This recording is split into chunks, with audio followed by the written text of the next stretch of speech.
Okay, can you see that?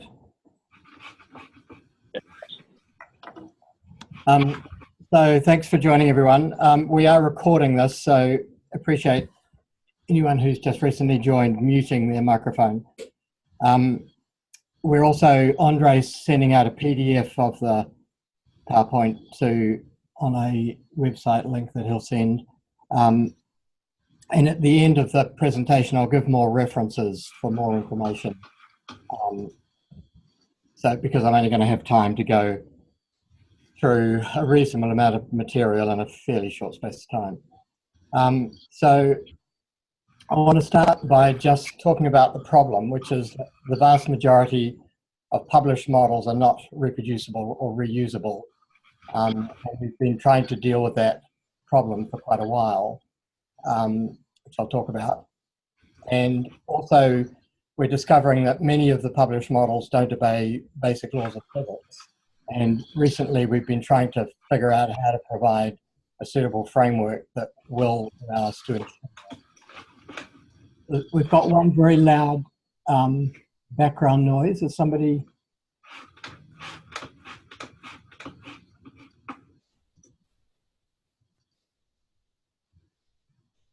Okay, thanks.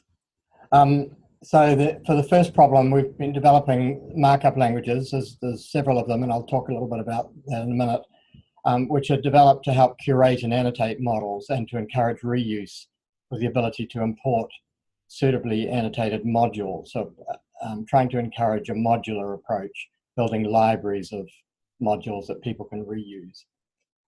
But the problem is that these models still don't satisfy. That doesn't guarantee that the models satisfy the laws of physics, and hence the need for this possibly additional framework, which I'll talk about, bond graphs. So I'm going to talk about four things. The first is just a bit of background on CellML and the open core software for use with authoring and solving CellML models. And then I'll talk a little bit about units, because I think units is critical to when you're engaging across different disciplines, and physiology is one of the few areas that involves every aspect of physics. You have to deal with electrical phenomena, mechanical, chemical, heat, etc. So it's by nature, it's a discipline that requires that you deal with processes that are crossing multiple physical spaces, and we've got to be able to make sure that we're handling energy appropriately across those, mass and energy across those different types of process. So then I'll talk about the key ideas behind bond graphs, which have been around for a long time, but only fairly recently applied to biological problems. And then I'll just indicate how this fits into a more three-dimensional, when you're dealing with anatomy and three-dimensional problems. So starting with CellML and open core, the three components of this are shown here. So on the bottom left, the development of markup languages, which allow us to ensure reproducibility of models and that we can check for units, and we can annotate, curate, and so on. And that work is being led by David Nickerson. There's another group these days led by Herb Sorrow primarily, I think, SBML, and we work closely together with them. So Herb and Andre have both got a P41 from NIH, which is dealing with reproducibility. And then there's also another group also closely linked, which Andre's on the board of, which is CellML, which is about the simulation, ensuring the reproducibility of the actual simulation itself, so specifying what solvers you're using, what tolerances, etc. But the models themselves are encoded in CellML or SBML or NeuroML. And in a way, it doesn't matter much which markup language, because once you're in a markup language, you can translate to another one. And then the other part of this is the model repository. So you want these models to be freely available in curated, annotated form from a model repository, and that's called PMR, Physio Model Repository, at that website, and that work is being led by Tommy Yu at ABI in Auckland. And then finally, in order for these models to be useful so people can run simulations using them or author their own models. We've been developing a software package called OpenCore, led by Alan Garney, also at ABI now. He was in France for many years, but he's now moved to ABI. And he's leading that work, and that website link there takes you to where you can download OpenCore. And I'll be illustrating some of the models I'll talk about with OpenCore. So first of all, CellML, which is about standards, the databases, as I've mentioned, and the tools. CellML.org is the website, so there's a lot of background information. The project's been going for quite a long time now, and there's about 700 published models on the repository. There's about 1,000 models total, but a number are under development, so are in workspaces that aren't yet published. And these cover all aspects of biology involving lumped parameter or ODE or algebraic models. There is another standard called FieldML, which we also have developed for spatial distributions, spatially distributed models, but I'm not going to talk about that today.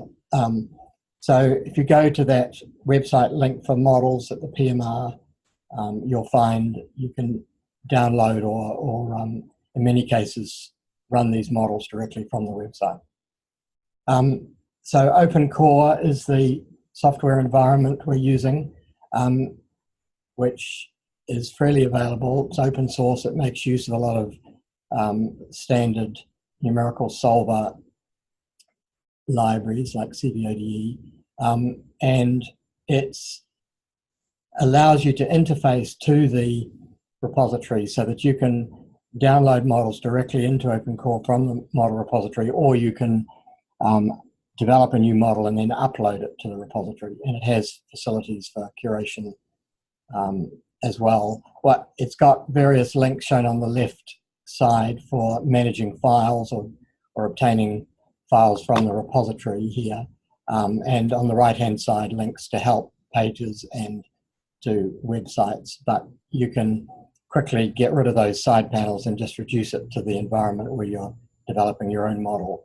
So here, for example, is an editing view of a very simple Lorentz model and a Lorentz attractor model. So the way that model would appear in CellML would be, inside OpenCore, would be, here's the ODE, and that if you hover over a particular line in the code, then you'll see the corresponding maths. So there's 3 ordinary differential equations, and you've set up variables, time, and 3 dependent variables plus 3 parameters.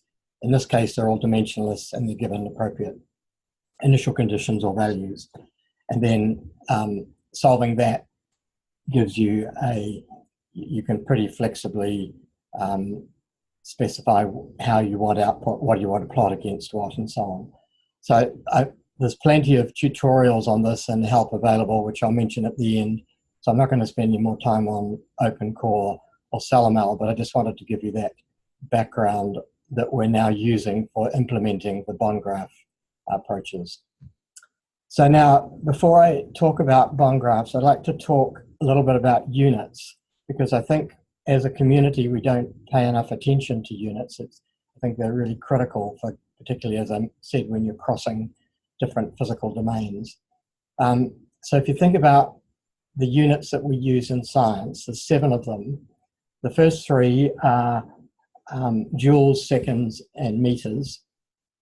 And they essentially define the world that we live in, the 4-dimensional space-time, and the fact that energy is the only quantity that's transferred between physical processes. And then we have various other types of entity that we deal with in the physical world we live in, and those are represented by these 4 additional units. So each of these 4 are essentially countable, the units based on counting individual particles. So in the case of the Coulomb, you're counting electrons, the charge on electrons. For Candela, you're counting photons. For moles, you're counting atoms. For entropy, you're counting probability states. So that, I think that's a good way to think about units. You've got 3 defining the world we live in, 4 the particular objects that we see in this world that we need to use as part of our physical processes. So for example, in mechanics, you use joules, seconds, meters in entropy. In electrophysiology, you typically use joules, seconds, and coulombs, and so on. So every aspect of physiology or biology generally is going to be making use of these processes based on physics that come back to these 7 units. And when you move across processes, the only thing that's common is the energy. And then just to set this in the context of SI units, the standard SI units are shown here: seconds, meters, kilogram, Kelvin, amps, moles, candela. But that's recently been changed, not the units themselves, but the way they define them. And in fact, about 2 weeks ago, Friday, 2 weeks ago, was the end of the kilogram. So there's no longer going to be a kilogram held in a volt in Paris used to define the kilogram. It's going to be based on Planck's constant. So essentially the ones in bold are the ones that have changed, where the old units are being defined in terms of basic physical constants, Planck's constant, Boltzmann, etc. And I mean, amps was always a weird unit. The basic thing is coulombs, so it's now being defined in terms of coulombs. And Avogadro's number is another one. So the interesting thing here is that the units that we think are the right ones to be thinking about for when you're setting up models are exactly the ones now that the SI committee has regarded as the basis for defining all the standard SI units, shown here with boxes around them, with the one exception that they're still using Kelvin rather than entropy. And Kelvin and entropy are pretty exchangeable. Entropy is just joules per unit Kelvin.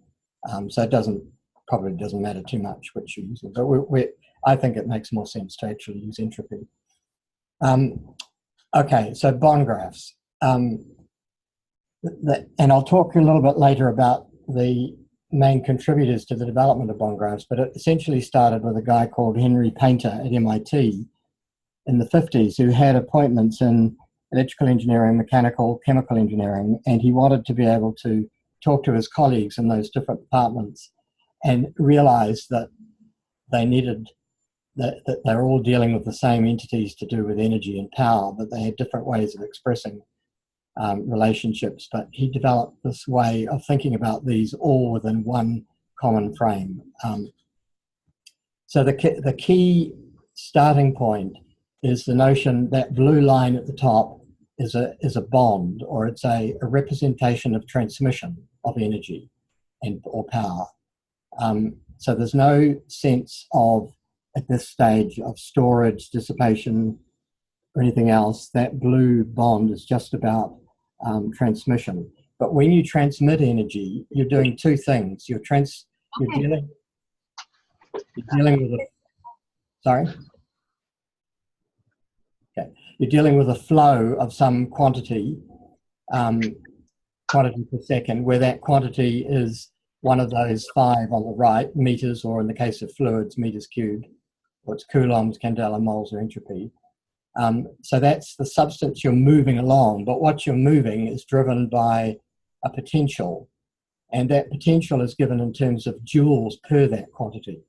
So joules per quantity times quantity per second gives you power, joules per second. And that's the same across all these physical domains. So if you look at mechanics, the driving force, U, is force, which typically is thought to be newtons, but it's much better to in fact think that it's really joules per meter. Newtons is just a derived unit. The base unit is joules per meter. Or if it's torque, it's Newton meters. Or if it's pressure, don't think kilopascals, think what is pressure. It's an energy density, so it's joules per meters cubed. And then the thing you're moving is either a velocity, meters per second, angular, or a volume flow rate, meters cubed per second. Likewise, electrical, typically we use volts, but really volts is a derived unit. What it means and how you define it is joules per coulomb. And the quantity you're moving is coulombs per second. So the product, again, is power, joules per second. Biochemistry, the driving force is a chemical potential, just joules per mole. And the thing you're moving is the molar flow rate, moles per second. The product, again, power. Heat flow, you're moving entropy states, moving probability states, distribution of atoms, particles, and temperature is a measure of that, and the driving force is an entropic potential, joules per unit entropy. And then the thing you're moving is entropy flow rate.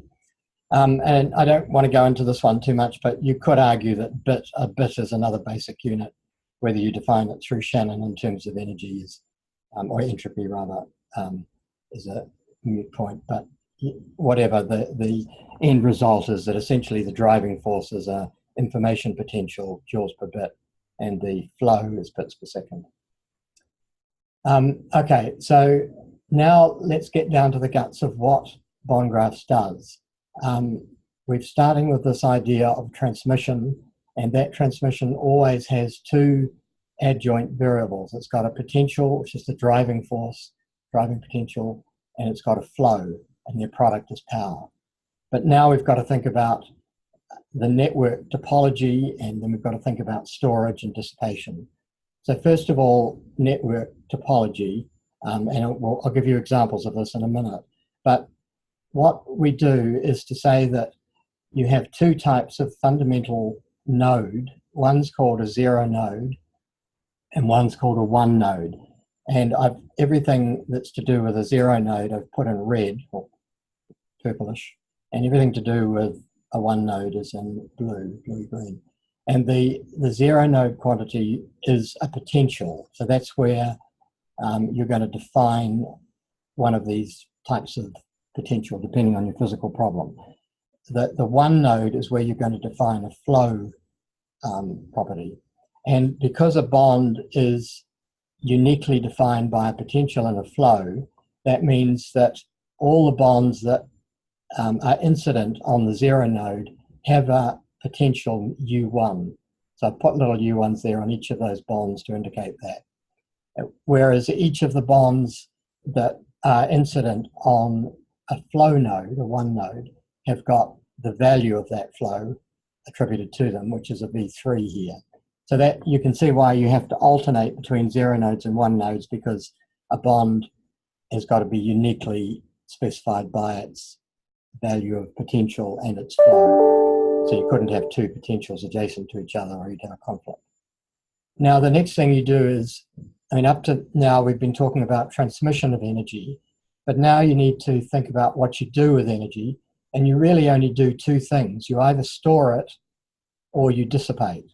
And when you store it, you do that either statically through a capacitance, or you inductively through a dynamic storage process. So for example, for mechanics, the static storage is a spring.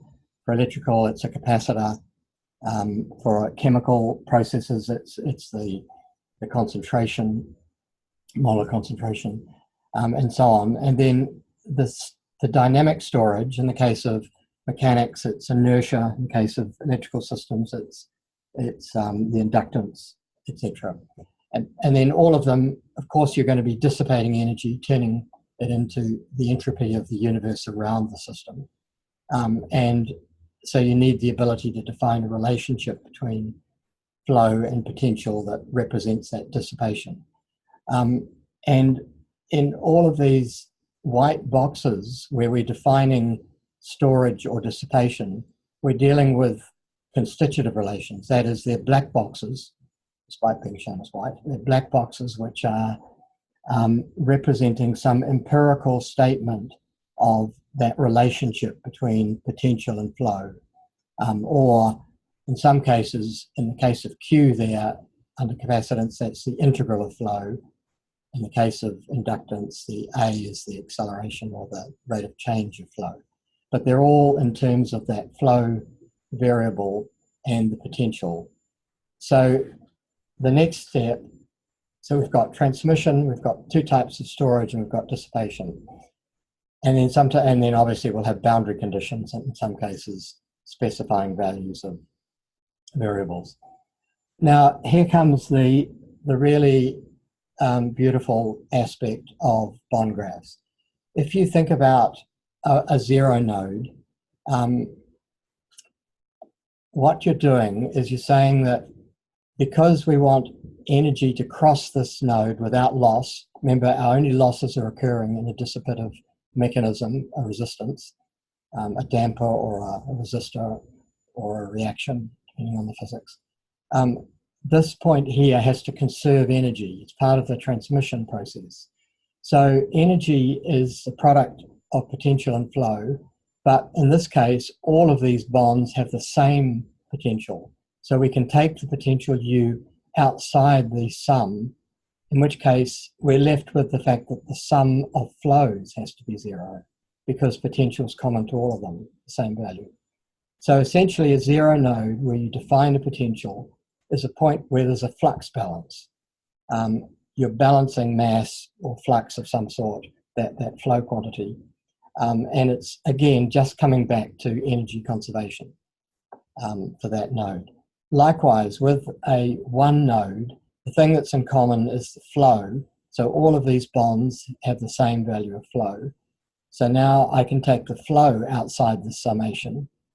So that means the sum of U's has to be zero. Sum of potentials is zero. And so the one node becomes the point where you're enforcing energy conservation or energy balance.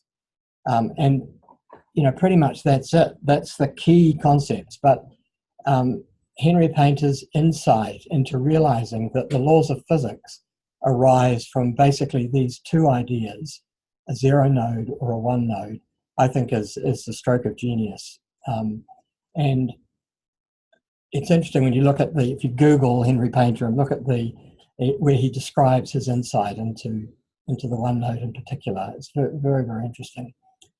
So at this point, we've got the sum of flows is zero. That means the flow in, V1, has to be equal to the flow out, V2 plus V3. And where V2 is defined as the rate of change of charge, because for a capacitor, you need to relate potential to the derivative of flow. Sorry, the integral of flow, rather. And likewise, for an inductor, the relationship is with acceleration. So as well as balancing flow here, V3 equals V4 plus V5, we've got the fact that the acceleration is defined as the rate of change of that flux. And then the energy equation that drops out of the one node, we're saying that U1 coming in here has to be equal to U2 plus U3. So your energy and mass flux balance equations are just generated automatically when you think in terms of these variables. And that means that when you're formulating a model, you don't need to explicitly define these relationships. They come out automatically. So flux balance, you're dealing with mass, charge, or stoichiometry. Energy balance, depending on the physics, you're dealing with force balance, Kirchhoff's voltage law, or Gibbs free energy changes. And the other interesting thing about this, I think, is that it provides a very nice way of thinking about the structure of models, because one layer, your bond graph transmission layer here, is about the topology of the network, the stoichiometric matrix, for example, whereas here you're defining the constitutive relations. So this is the empirical part, and then your equations are dropping out, conservation laws are dropping out automatically from your bond graphs. But if you are now using a machine learning algorithm where you wanted to constrain the physics, what you would be doing is, and we do a lot of this now, is the machine learning is operating at the level of the constitutive relations, but constrained by the physics. Okay, and then if you look at this as a common framework for all of physics, this just shows the types of mechanism for static storage, dynamic storage, and dissipation for all these different types of physics. So you see all the usual relationships popping up: Ohm's law, Fourier's law, Fick's law, Goldman-Hodgkin, Katz, etc. But the lovely thing about bond graphs is it clearly identifies that these are all really just the same thing. They're just statements about dissipation, or about a relationship between flow and potential representing dissipation.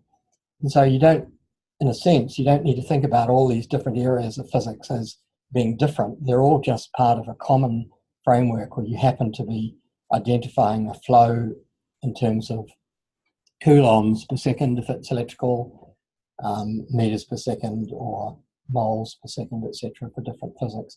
And likewise, you identify your potential as being newtons, volts, or whatever you want to use, but they're all essentially representing that same concept of a joules per quantity driving force. Okay, now just a very simple example. Electrical network. Anyone who's done an engineering degree is very, very familiar with these sort of things. So now think of a circuit where you've got a capacitor, you've got some current coming in, there's a voltage across that capacitor, a voltage drop across the resistor, and a voltage drop U2 across the inductor. And these V's represent the current flowing. In a bond graph, that would appear like this. You've got your V1 coming in, V2 here is now disappearing into the capacitor with a relationship with the voltage drop here. The resistance dissipation is given by a relationship between the voltage across that resistor U3 and the current through the resistor V3. And the inductance, the coil is, the inductance is L1, and the relationship is given in terms of the rate of change of flow of current. So now, so those are the quantities we're using, joules per coulomb and coulombs, or the different physical quantities for your empirical relationships. Capacitance, dissipation, or inductance have those units shown there, which look exactly the same in any system of physics, except you're just changing the quantity. So instead of coulombs, you might have meters or moles, depending on the problem, but otherwise it's the same. So now the equations that drop out automatically, from here we know V1 equals V2 plus V3. From here we know that V3 equals V4 plus V5. And from here we know that U1 equals U2 plus U3. So those are the conservation equations dropping out immediately from the bond graph formulation. And now you can also see that an interesting thing is that the one node, the zero nodes in this case are just really representing points in the circuit, but the one node is representing in fact the whole circuit because it's dealing with the sum of voltage drops around the circuit. And in every case, in every type of physics, it's really interesting to see how the one node captures the key concept, whether it's Kirchhoff's second law or it's Green's Gibbs free energy change or it's Newton's force balance. It's always dealing with an energy concept, and it just reduces it to a single, easily, a concept that's very easy to express once you get it in terms of bond graph terms. So if we do a slightly simplified version of this to solve it, we just say we've got an initial charge on the capacitor, and then put it into CellML form and solve it. You get what you'd expect in terms of a dissipating oscillatory. You're exchanging energy between the capacitor and the inductor and dissipating it through the resistor. So there's two other concepts that become critical when you're dealing with energy movement between different physical systems. And the first one is the idea of a transformer. And the best way of illustrating this is a gearbox, because if you have a shaft coming in with a particular rotation speed and particular torque, and you want to produce an output which has got a much higher torque at a lower speed, lower angular velocity, then you do it by a gear ratio. So if we assume for the moment that there's no losses in here, and all we're doing is exchanging energy, we need to ensure that the product of these two equals the product of these two, because you're not losing energy, not losing power. So the transformer, that we're saying that the torque on the output is N, we've got a gear ratio of N, so the torque on the output is N times the input, and the velocity is faster by that same factor N on the input than the output, but the power stays exactly the same. So that's represented by a TF transforming factor and of N, and then the bonds here, the power here has to be equal to the power there, but you've got these additional relationships between the variables. to ensure this conversion without loss of power across this system. And then a very similar thing happens with what's called a gyrator, which is where you're now transferring power, but it's between different physical systems. So now we've got electrical power coming in, we've got a voltage and a current, but on the output side, we're driving a motor in here, so we've got a torque and an angular velocity. But the product of these, again, has to be equal to the product of these. The power, we're not looking at dissipation at the moment. We can represent that separately. I'll show that to you in a minute. But the power's got to be equal. So again, there's the conversion constant, K, which is those units. The power is constant right across that system. The product of these has to be the product of these. So the Ks have to be such that, the relationships with K have to be such that, as shown here. So those are two additional things we need when we're converting energy. And it is actually worth making the point that generally, if you're using bond graphs, there's no huge advantage when you're dealing with a system that is only dealing with one type of physics. The real advantage comes when you're dealing with exchange of energy between different types of physics. But for biology, for physiology, that every system involves exchanging energy between different physical mechanisms. So it's critical that you deal with this issue of energy exchange and mass exchange. So here's another very familiar example, a voice coil. So now you have an electrical circuit with a battery, a resistor and an inductor driving a solenoid, a coil that's vibrating. So now you've got an electrical system coupled to a mechanical system. And your electrical system has a potential, so that's, in this case, we're just defining that as a boundary condition, the voltage. It's got a resistance with a relationship between the flow and the resistor, and the voltage rather, and the current. Likewise with the inductor. And the thing in common is the flux around the circuit, so that's the one node. When you look at your mechanical system, the variables now represent the displacement of the coil, and we've got both static storage through a spring in your coil, losses through a dissipative mechanism, and the inductance of the coil, and the coil sitting inside a permanent magnet. So the mechanics side says that there's a mechanical relationship between force and velocity, that's the spring, and so on. Sorry, that's the dissipation there, that's the spring. This one's your dissipator, you're losing some energy through friction there, and then there's a storage, dynamic storage device. So that's the little bond graph around the one node for the mechanics. But then now they're coupled through a gyrator because you're exchanging energy, but again, the product of V1 and U4 has to be equal to the product of V2 and U5. So now we're defining U5 now as a mechanical force and U4 as an electrical force, a voltage. But now you can see the beauty of this is that from the electrical point of view, you have a back EMF, Faraday's law of induction, which says that you have a back potential here, which is related to the velocity of the mechanics system. So this V2 is a mechanical meters per second. This is a voltage, and the coupling is the field strength B and the length L coil. And then on the mechanics side, you have a force being produced, a Lorentz force. This is a voice coil is a Lorentz force actuator. And now the force being produced relates to the current. So now you've got an electrical term here, the flux, the current in the electrical circuit, giving rise through the field strength and the L to the mechanical force. So there's a complete symmetry between Faraday's law of induction and the Lorentz equation for force. And I think, if you don't think about this in bond graph terms, you would seldom think that these two things are really just the statement of exactly the same concept, but with different units representing the two different mechanical systems.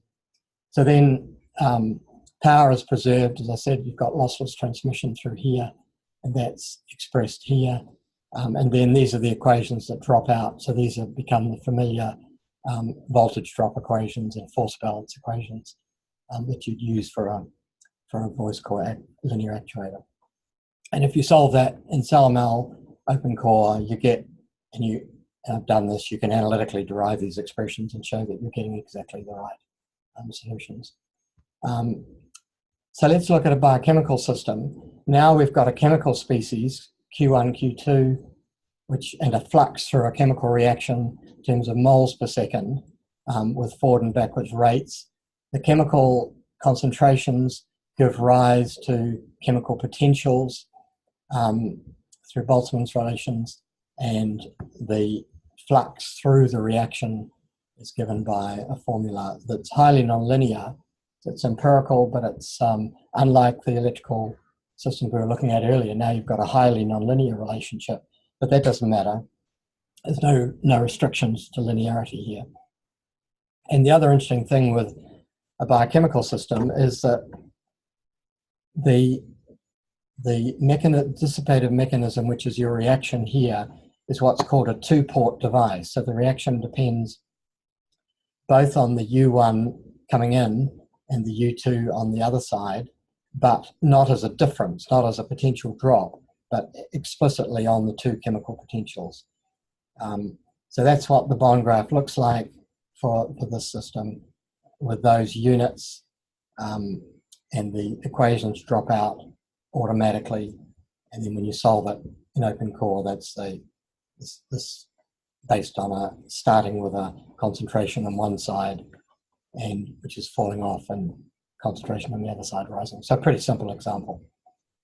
So now I just wanted to finish by showing, I mean, obviously I've only had time to give a few simple examples, and we've done many models now in bond graphs across a wide range of physical systems. And if anyone's interested, I can send a much more detailed description of all of that. But I just wanted to indicate here on the linking with 3D models, because everything I've been talking about up to now has dealt with these lump parameter ODE algebraic type models. So now when you go back to your base units, and when you're dealing with spatial issues, you're dealing with continuum physics. So the units, meters, give rise to solid mechanics and fluid mechanics. So, and the two sets of equations you get out of that, exactly the same underlying conservation principles give rise to finite elasticity equations, where your constitutive relation is a relationship between a stress tensor and a strain tensor. Or in the case of fluids, it's Navier-Stokes equations, where you have your fluid density or viscosity as your empirical constants.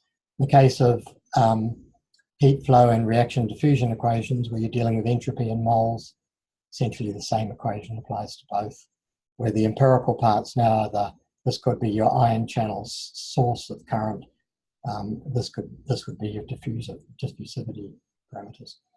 In the case of electrical systems or electromechanical systems, Maxwell's equations dealing with coulombs and candela, and now the physical entities are shown again here in green. And for biological problems, those green highlighted parameters are where all the action is. Everything else is just the conservation laws of nature, but where the really interesting biology comes in is in these empirical relationships. So in fluid mechanics, you might want to relate the viscosity of blood to its rheology, to its biochemistry. And so you've got chemical reactions coming in here. In the case of soft tissue mechanics, you've got a lot of tissue structure coming into the definition, material properties of the components coming into this empirical relationship, and so on. So all the work at the level of lump parameter systems is really just to ensure, with bond graphs, is to ensure that you're getting relationships here in these green quantities which obey at the smaller scale, obey the laws of physics in the same way that you're imposing the laws of physics at the macro scale through Galerkin finite element methods, which are a very nice way of solving these equations in a way that ensures conservation laws. So the bond graph is the complement, in a way, to the Galerkin finite element approaches, to be able to ensure that you're dealing properly with the conservation of mass, charge, energy, etc. And I just, to illustrate the idea that this is not just applicable to a point, a bond graph is not just applicable to a lump parameter system at a point. We're using it now, for example, for modeling circulation. So Suresh is a postdoc at the ABI looking at whole body circulation models formulated in bond graph form. And these are shown here in bond graph form, all available through the CellML site. And they run in real time, or better than real time. So you can be solving, so for clinical applications where you want to solve large scale CFD, you can do it easily on a desktop computer with a bond graph formulation of those equations. And then when you compare the solutions with the Navier-Stokes, you get extremely good agreement within a few percent, where the only area where you're losing something is where you're not properly representing some of the nonlinear inertial terms in the root of the aorta. But it's a very, very effective way of giving you an efficient way of solving fluid mechanics around the body. So I'll summarize now the overall key messages here. First is the idea that bond graphs provide this mechanism for properly ensuring that you define models that obey the laws of physics by thinking about a bond as a transmission mechanism where you've got both flow and potential, driving potential, based on units, on a small number of units that allow you to deal with any type of physics. And then you've got these various forms, mechanical, electrical, biochemical, heat flow, etc., which all can be represented via exactly the same quantities with just a reinterpretation of which unit you're making use of. And then this key notion of the zero node and the one node itself often relating to a property of the whole system, or that little segment of that system, and as for a circuit, for example. And then for further information about all of this, there's lots of information about CellML, the background, at cellml.org, and all the 700 models, etc., are available on models.cellml.org. Bond graphs, as I mentioned, was pioneered by Henry Painter at MIT. It's been used in the electrical mechanical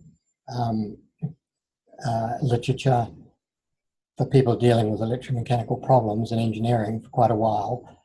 There's quite a community there, lots of textbooks. The network thermodynamics pioneered by Aaron Kachelski came in later, and that's provided a more comprehensive framework that's applicable to biology. But the application of all of this to biology has really come from the efforts of Peter Corthrop, who's a guy that came out of the engineering electromechanics world and decided to dedicate the last part of his life to making sure that these concepts were coming into biology. So we owe a huge debt of gratitude to Peter Corthrop, I think, and also to Edmund Crampon. Peter's worked closely with Edmund, who's based at the University of Melbourne. So there's a whole series of papers from these guys and some of their students that apply bond graphs to various areas of physiology across all types of mechanism. I mean, one of the sobering things about this, of course, is that you discover that some of the things that you thought were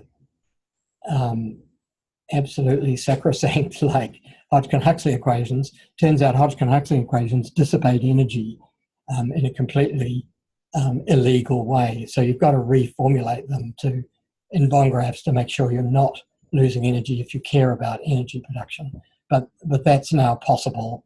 There's papers out that show how to convert your Hodgkin-Huxley equations into properly energy conserving equations. And I just mentioned that bond graphs actually is the basis of Modelica, which is a package that engineering is quite widely used in engineering. For open core, and we're increasingly providing tools to allow the direct formulation of bond graph equations in open core to make it easier to automatically generate the mass balance and energy balance equations. But for anyone that wants to explore open core more, it's available at that website on the top left. And then at that website, you'll see the link to help. And there's very extensive help available on all aspects of use of open core. And then down the bottom is a paper that we published that just details some of the architecture decisions for open core. So funding acknowledgements. This work's been funded over a long period by some New Zealand sources. UK Wellcome Trust kicked off the first heart physiome fund. The European Framework 7 kicked off the funding through the BPH, and then NIH has played a major role through various projects. Dan Beard's Virtual Physiological Rat project contributed. The P41 Centre, recently established centre that Andre's involved in, led by Herb Sorrow, University of Washington, which is recently got up and going, Centre for Reproducible Systems for Biomedical Modelling. And at the moment, of course, enormous thanks to the map core, the Spark map core, which is, I think, is an absolutely brilliant project, and is helping us a lot with getting a lot of this framework into use across the autonomic nervous system. So thank you very much, and questions? Thanks, Peter. Tell everyone briefly kind of what your plans are to apply bond graph formalism and CellML in Spark to the models being developed, and how it fits in with MapCore. Yes, we're implementing the frameworks that we're using for building the pathway mapping for the MapCore are being done with bond graph and epianatomy concepts to make sure that when we do modelling based on those, we're able to preserve the actual, make sure that energy, mass, charge are conserved. I can send anyone that's interested a paper on that, but I didn't have time to go into that detail here, but everything we're doing in MapCore will make sure that we're consistent by using bond graph frameworks and of course Galerkin finite element methods that SimCore will be using, that we're ensuring energy and mass conservation.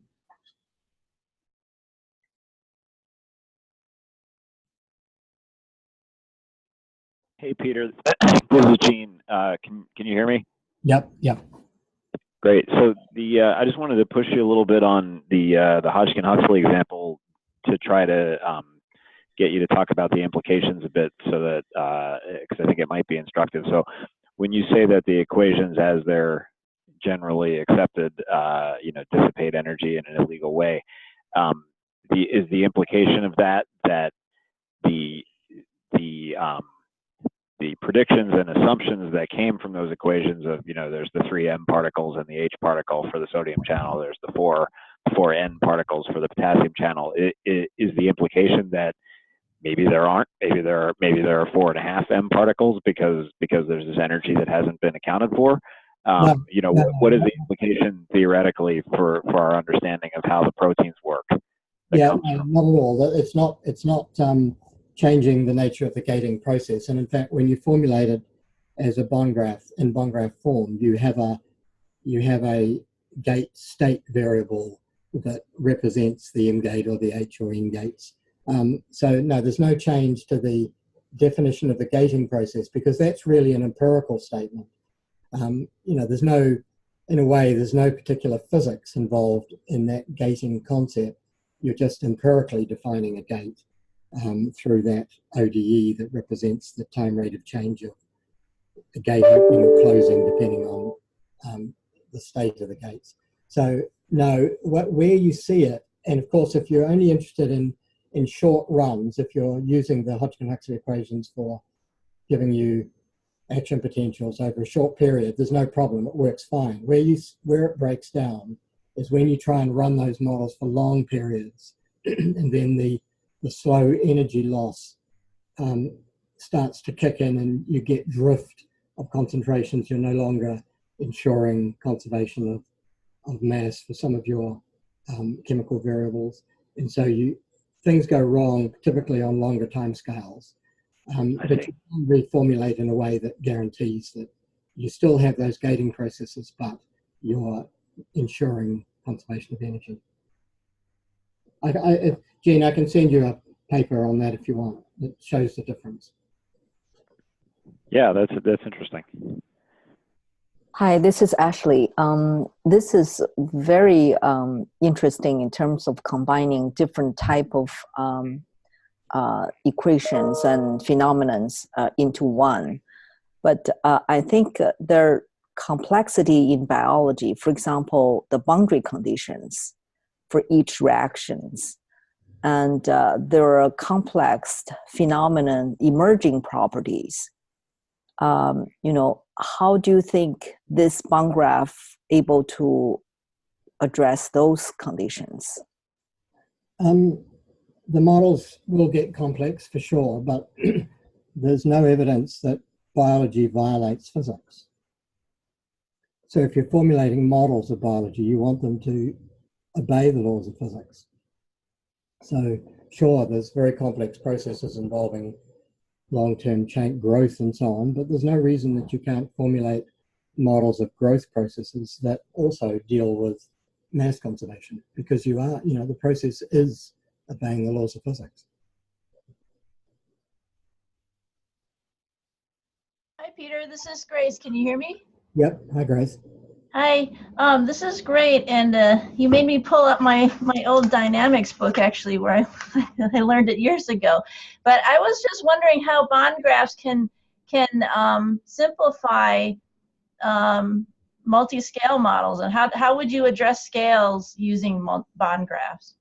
Yeah, that really interesting question, and it turns out to be an excellent framework for dealing with multi-scale issues, because what you want to do when you do multi-scale is you want to make, particularly when you do model reduction as part of multi-scale, you want to be able to ensure that as you move across scales, or you're reducing a complex model at one scale to plug into a higher scale, you want to make sure that you are conserving the physical entities appropriately. And where you're simplifying will be in the empirical statements.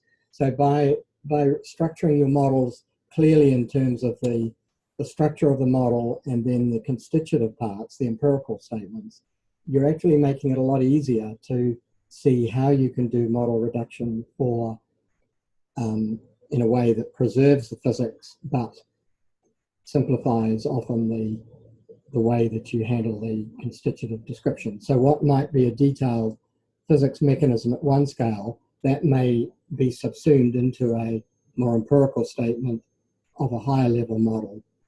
And again, Grace, we're doing things on that, and it's probably fairly early days, but we do have examples of how that process is going to work as well.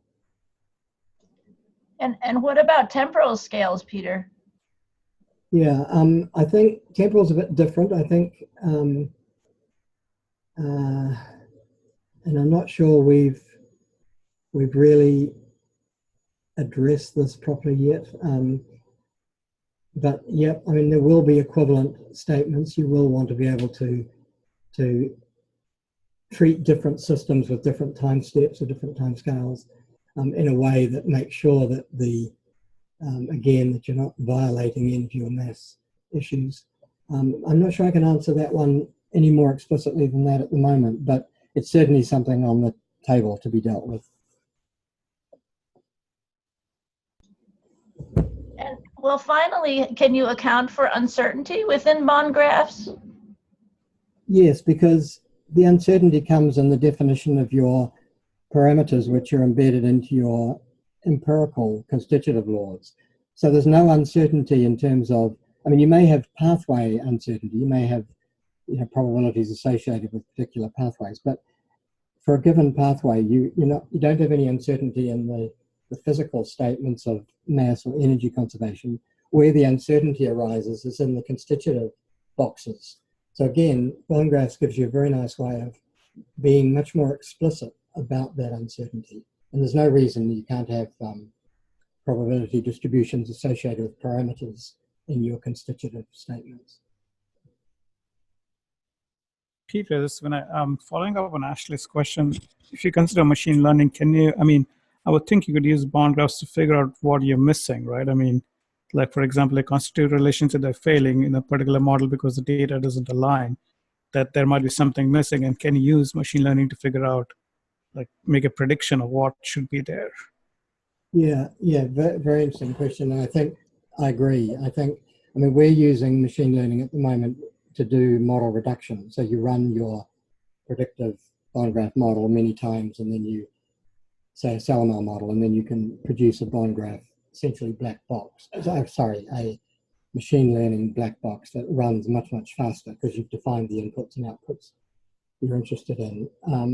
But yes, I think we could well be getting a much more useful way through machine learning algorithms to be able to identify what's missing when we compare predictions with experimental data. So there's lots of work to do there, Vinay, but I agree. I think there's a big role for machine learning there.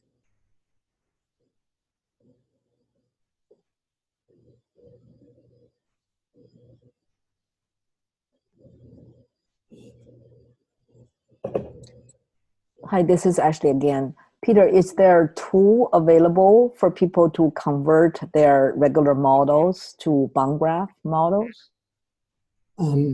Not quite. We're getting close, and it'll be based around open core. And we're developing interfaces to allow you to more easily formulate bond graph models in CellML through open core. But I'm not sure, it's certainly not going to be possible always to do an automatic conversion. You have to think about the parts of the model that, I mean, many parts of the model will still be fine. And we're in the process of starting to go through the CellML database, the physio model repository, and think, how can we convert a lot of these models over to a bond graph form, which is then tidied up in terms of mass and energy. But I have my doubts that it's going to be too automatic. I think it does require that you really understand the model, and you can reformulate it slightly to take advantage of the bond graph concepts. It'd be very nice if we could do it completely automatically, but I suspect not. To follow up on that, is it going to be necessary, or has it already happened that sort of keywords and terms need to be added to the vocabularies of these markup languages to assign them kind of roles in a bond graph formalism, like 0 node, 1 node, flux, things like that? Or is that already done or not necessary? Yeah, no, that hasn't been done. And I'm not sure we've really quite reached that point, but it is a good idea to think about. Is there anything in terms of annotation that is additionally required to ensure the conversion to a bond graph form? Let me think about that one, Gene, and get back to you. I'm not sure I can answer it at the moment. That's fine.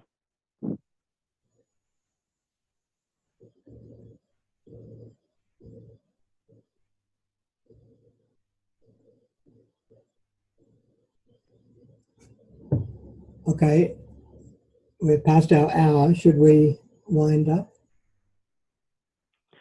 I think so. Andrew had to sign off to get onto another call. So I guess I can say goodbye on behalf of Spark if there's no other questions or comments. Okay. All right. Thanks, everyone. All right. Thank you very much. See some of you next week. Thank you, Peter. Okay, Thanks, cheers. Peter. Fantastic. Bye-bye. Bye.